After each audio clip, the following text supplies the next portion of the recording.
the entire spiritual teaching is directed towards one ego. Yes. That's you said. Yes. So my question is, yes, it makes sense, but why is this spiritual teaching still continues? Because from eternity, and it seems that it will go on for eternity. So if it is directed towards one ego, that one ego must have been annihilated by now. Why does it still continue to witness the all the teachings? Who is asking this question? I'm asking. Are you aware of the world? Yes. So ego is still there. The I that is aware of the world, but Yes. I that refers to a particular person as I, that Yes. is ego. So ego Yes. hasn't yet gone. But it seems that it'll not go, because the teachings, the Upanishads, the Vedas, all the teachings, Ramana's teachings, they're coming from eternity, it seems. And it'll go on and on and on. It seems. It seems, yes. When did the Vedas and Upanishads come into existence? When I came to know about it. Exactly. And when will they cease to exist? When will they come to an end? When I cease to exist. Exactly. So we should, that is what I was saying earlier. We need to stop thinking about other things. Stop thinking about Vedas and Upanishads and eternity and all these things. We need to think about just one thing and one thing alone. I. Who am I? That is what Bhagavan's teachings are all about. Bhagavan is extremely one-pointed in his teachings. We need to be equally one-pointed in our practice of his teachings.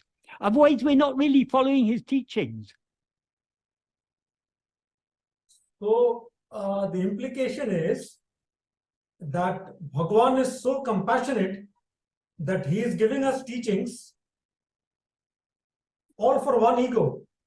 Bhagavan's teachings are for one ego. Upanishads, Christ's teachings, Buddha's teachings, Michael James conveying the teachings, everything is for one ego.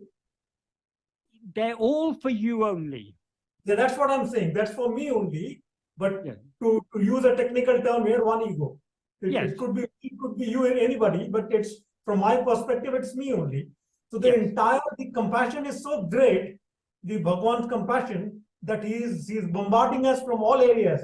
The entire spectrum of spiritual teachings is for me. Why is he so compassionate? Because he is your own self. He loves you as himself.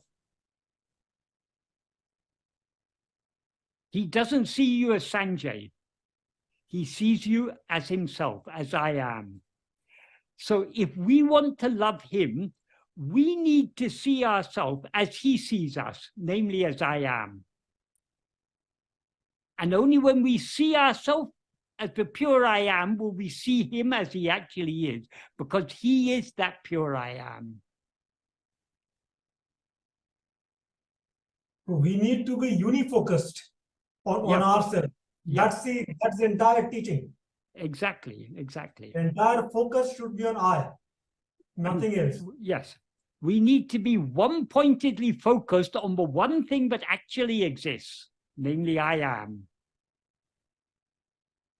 So all questions which are taking us outside ourselves is of no use. Means I've been asking you questions since last 10 years now. Yes, I'll be wasting my time in asking so many things. At first, naturally, so long as the mind is outward going, we'll have so many questions about so many things. But if we focus more and more on what Bhagavan is telling us, we will find most of our questions are completely unnecessary. So slowly, slowly, the interest in asking about anything else will drop off. The only question worth asking is, who am I? And the only way to ask that meaningfully is to look within. Otherwise, as Bhagavan says in the second verse of Ekama Panchakam, we're just like a drunkard who is saying, oh, who am I? Where am I? We're tottering around. All our output questioning is like that. So in order to ask who am I properly, it's not a matter of asking it by words. It's not a matter of asking it by mind. It's a matter of asking it by looking deep within ourselves. In other words, it's a metaphorical asking. Looking deep within ourselves is truly asking, who am I? Because that's the only way to find out the answer. Nobody can tell you the answer. Nobody can tell you. Okay, when Shiva Prakash Pillai asked Bhagavan, Swami Nana, Bhagavan said, Arive Nan. But why did Bhagavan say that? In order to get him to look back within to find out what this awareness is, but it's always shining as I. Otherwise, Bhagavan's teachings are mere words. But Bhagavan gave teaching in words in order to point our attention back within, where his two true teachings are ever shining as silence. I was just thinking that when Sri Krishna gave his teachings to Arjuna, it was not given to Arjuna, and it was not given to even Sanjay. It is being given to that one ego, to me. Exactly, that one I. That's the essence, because we feel in our outward look, we feel, no, it's not given to Krishna, it's not given to Arjuna, but it's been directed towards Sanjay. It's not even directed towards Sanjay. Not even Sanjay. Only for you.